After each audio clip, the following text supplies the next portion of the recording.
Still taking the bus? My sister mocked. CNN breaking news. Mysterious tech founder reveals $8.5 billion fortune. Dad choked on his birthday cake. My name is Sabrina Ellis, and I'm 31 years old. The Muni 1 California bus sighs to a stop, its brakes hissing like a tired animal.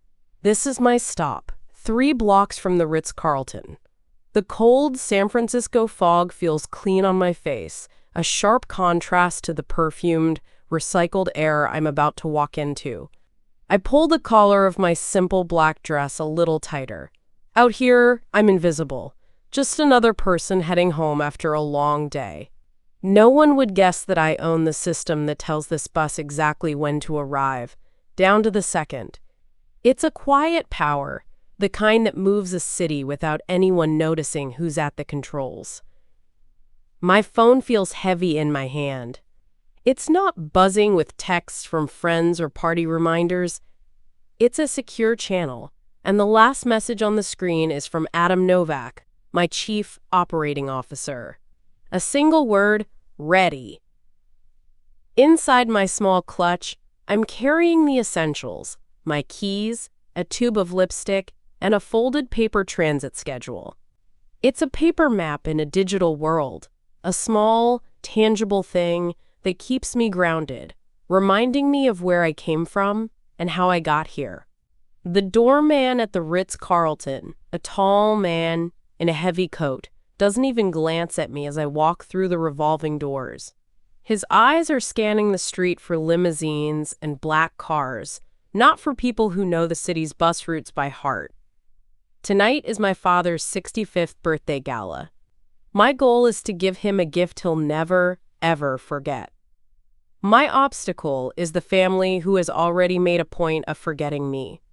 I'm just a ghost at their feast. But tonight, this ghost has a plan. The ballroom is a sea of champagne flutes and forced laughter.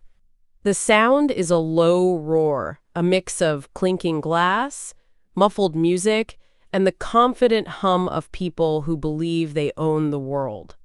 I spot my father, Graham Ellis, holding court near the stage. He's the chairman of Ellis Capital, and tonight, in his tailored tuxedo, he looks like a king in his own kingdom. To these people, he's a financial genius, a visionary. To me, he's the man who cashed out my future to cover a bad bet 7 years ago. I find a spot near a marble pillar, my back to the wall. It's a habit I picked up long ago. Always know your exits. Always have a clear line of sight. I see a few of my father's board members mingling. Harold Pierce, an independent director with silver hair, gives me a polite, if confused, nod. He probably thinks I'm part of the catering staff, lost on my way to the kitchen. The air is thick with the scent of expensive flowers, lilies, I think, and entitlement. Every conversation I overhear is about acquisitions, stock prices, or where they're summering this year. It isn't a party. It's a display of power, a ritual where the wealthy reassure each other of their place in the universe. And I'm here to pull the plug. My sister, Cara Ellis, materializes out of the crowd, her sequined dress glittering like broken glass under the chandeliers. Her smile doesn't reach her cold, calculating eyes. Sabrina, I almost didn't recognize you without a bus pass clipped to your collar. Hello, Cara, you look well. My voice is flat, a calm lake she can't ripple. I refuse to give her the satisfaction of a reaction. Dad was wondering if you'd even show up, she continues, raising her voice just enough for the people nearby to hear. It's a performance, and I'm her unwilling co-star. He said you were probably busy, optimizing a bus stop somewhere. A few people near us chuckle into their drinks. The mockery is the point. It's their favorite tool, a way to keep everyone in their designated place. Mine, apparently, is at the bottom. Something like that, I say, my eyes drifting past her to my father, who is now laughing at something one of his partners said. My attempt to remain invisible has failed. Kara has made sure of it. Now, I'm not just an outsider. I'm the family joke, the cautionary tale of the daughter who couldn't cut it. Fine, let them laugh. They won't be laughing for long. I need a moment of quiet, a breath of air that isn't saturated with perfume and condescension. I slip away from the crowd and move toward the terrace doors, finding a small pocket of solitude behind a large, leafy, potted fern. From here, hidden in the shadows, I can hear my father rehearsing a line from his upcoming speech with one of his vice presidents. And with the acquisition of Blue Harbor Systems, my dad says, his voice booming with a false confidence that has always been his trademark, Ellis Capital will be at the forefront of cloud computing. Blue Harbor Systems. The name hangs in the air, a perfect, gleaming piece of bait. It's my shell company, a corporate ghost I built from scratch, complete with an impeccable and entirely fabricated history.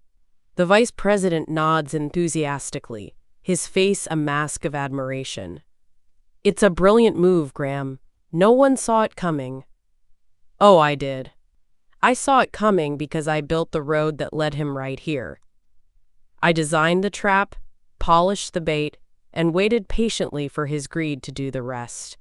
This is the first hard proof that he's taken it.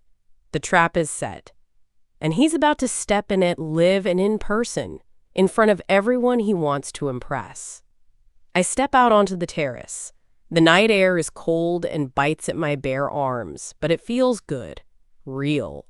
The San Francisco skyline is a tapestry of lights against the dark sky. My city.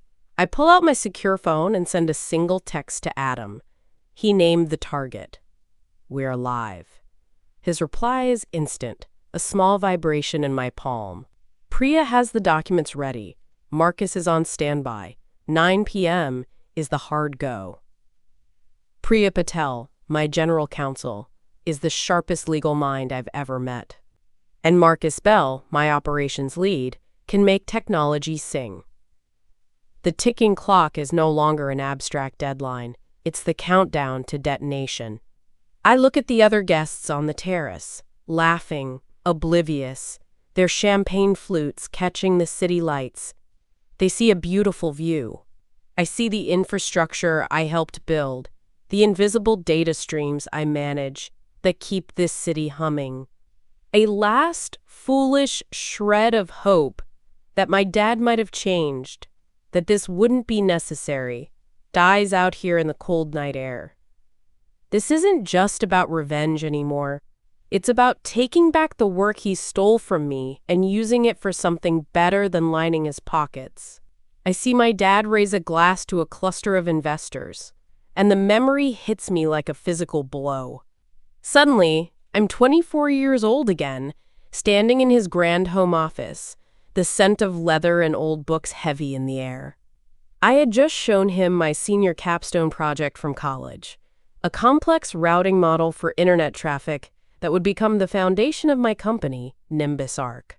He listened patiently, a small dismissive smile on his face, and called it interesting. A week later, I overheard him on the phone with his development team, describing my code, my architecture, my ideas, as his own. When I confronted him, my heart pounding with a mix of disbelief and betrayal, he didn't deny it. He just looked at me with that familiar expression of disappointment. He told me I was being emotional. He said I was unstable. The words were designed to break me, to make me question my own reality. The next day, my college fund was empty. All $84,300 of it gone. Drained to cover a margin call, a fancy term for a bad bet he'd made on the market. A learning experience, he'd called it. His face a perfect mask of paternal concern. He said he needed the money more than I did for my little project. He didn't just steal my money and my code. He tried to steal my credibility, my future. He tried to erase me. My gaze sweeps the room and lands on a young woman in a crisp white chef's uniform. carefully arranging miniature pastries on a silver tray. It's Lila Morales, a brilliant young woman I tutored in a coding boot camp a few years back. She was a natural, but she couldn't afford to quit her job at the Ritz to pursue it full-time. I know what happens when Ellis Capital acquires a company. They call it finding synergies and efficiencies, but it always means the same thing. People like Lila, people who work with their hands and their hearts, lose their jobs. Her department would be one of the first to go. Seeing her here, focused and proud of her work, cements it. This isn't just about my past. It's about her future and the future of countless others like her. My father sees people as assets to be leveraged or liabilities to be cut. I see potential that needs a chance to grow. I open the secure app on my phone. The final authorization prompt glows on the screen, stark and simple. Execute rooftop protocol? My thumb hovers over the button for a split second. This is it. The end of my family as I know it. The end of being invisible. I press confirm. The screen flashes a single word. Acknowledged. There's no going back now. My dad steps up to the podium, tapping the microphone twice. A soft feedback squeal echoes through the ballroom before the room falls silent. Friends, board members, family, he begins, his voice smooth and practiced. Tonight we celebrate not just a milestone, but the future, a future some people are too small to imagine. His eyes find me in the crowd, standing by my pillar. The jab is intentional, a little twist of the knife for old time's sake. He thinks I'm still the same broken daughter, the one who works a menial job, because she couldn't handle the pressure of his world. They're content to ride the bus while we are building the engine of tomorrow, he continues, and a few people titter with polite, knowing laughter. My sister Kara shoots me a triumphant smirk. Let them have their moment. He launches into his grand announcement, the acquisition of Blue Harbor Systems. He paints a dazzling picture of innovation and market dominance, of a bold new era for Ellis Capital. He's lying to his board, his investors, and the press all at once.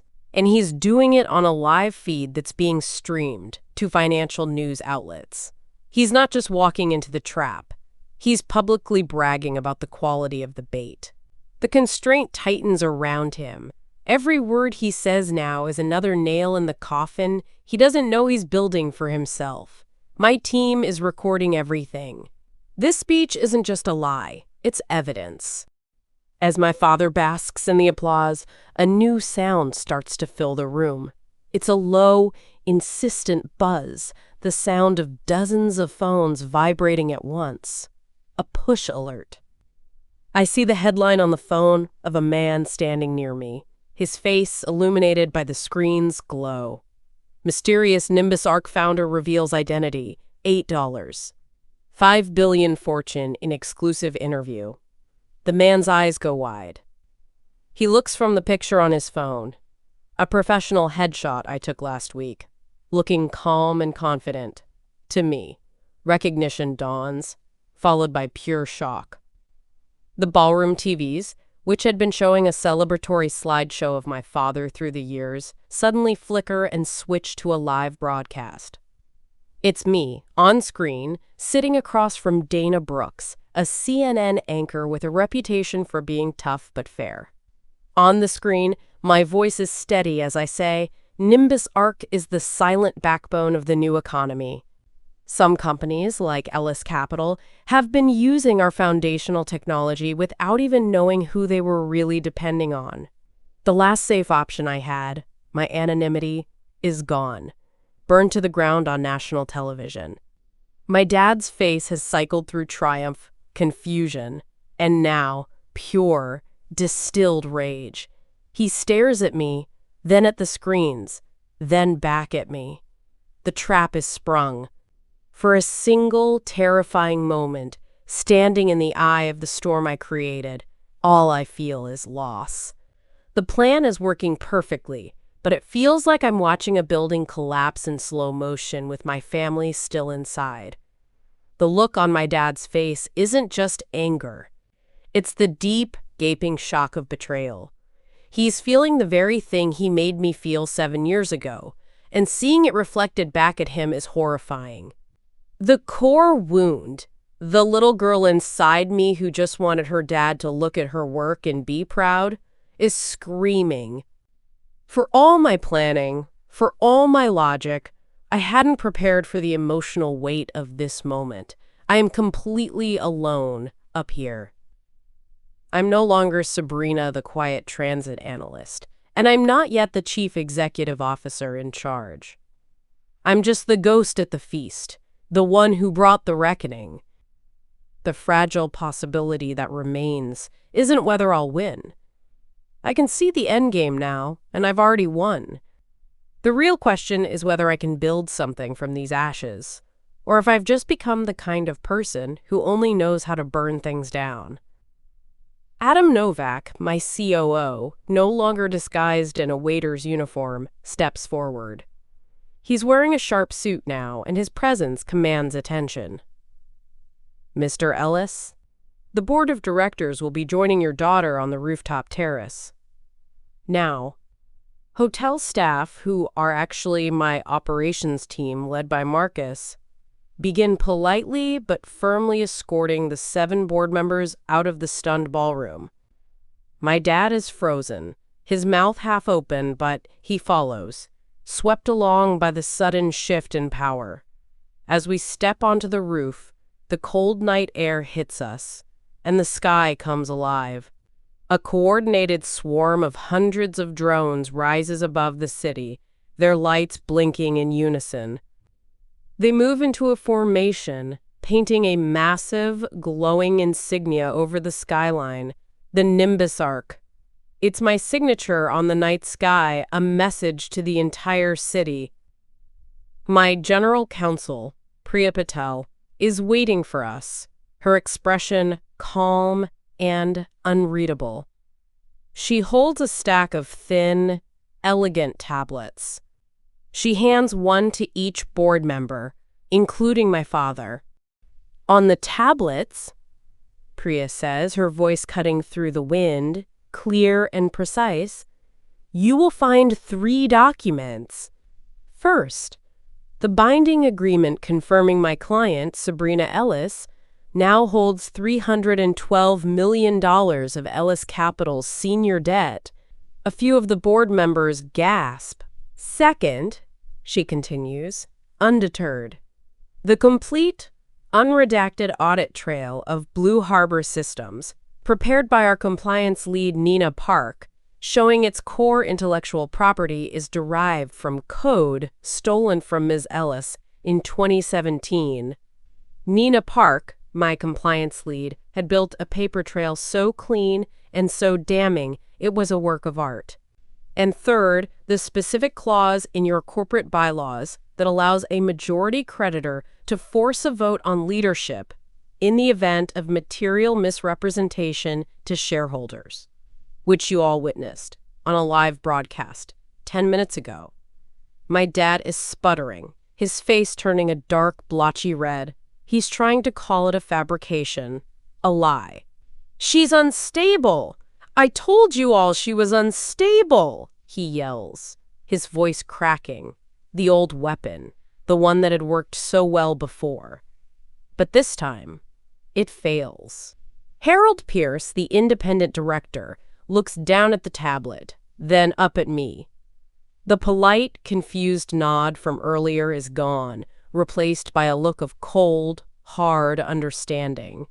The audit trail is time-stamped, Graham. The code is identical. It's all here.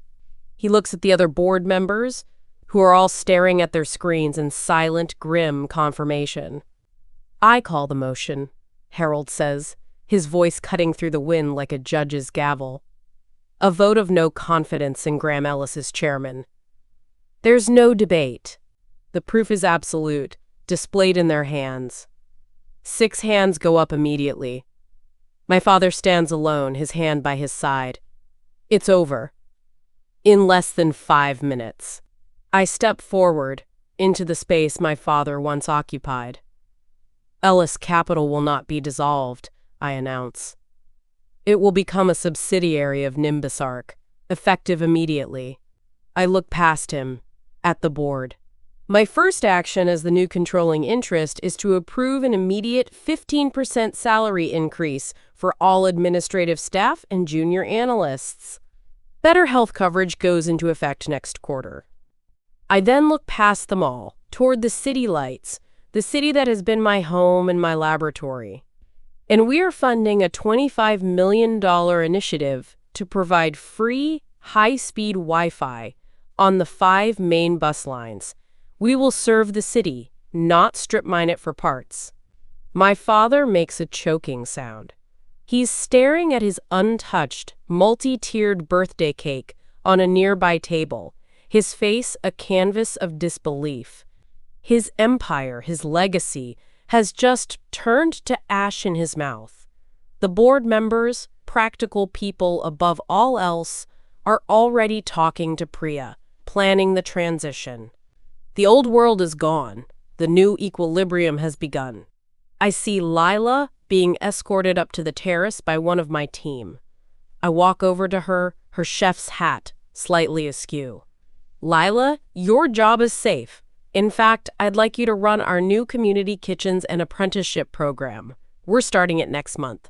Her eyes fill with tears of relief and disbelief. Thank you, is all she can manage to say, her voice thick with emotion. Across the terrace, I see my family. Kara is staring at the CNN crawl on her phone, her face pale, the glittering dress suddenly looking cheap and sad. My dad is just standing there, a broken man next to a birthday cake no one will ever eat. The cost of this night is visible on their faces. Our family is a casualty of this war, and I was the one who fired the final shot.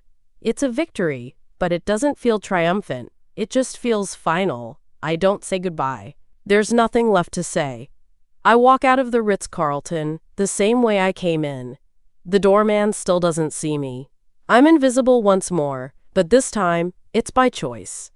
I stop at the corner, under the yellow glow of a streetlight, and pull out my phone.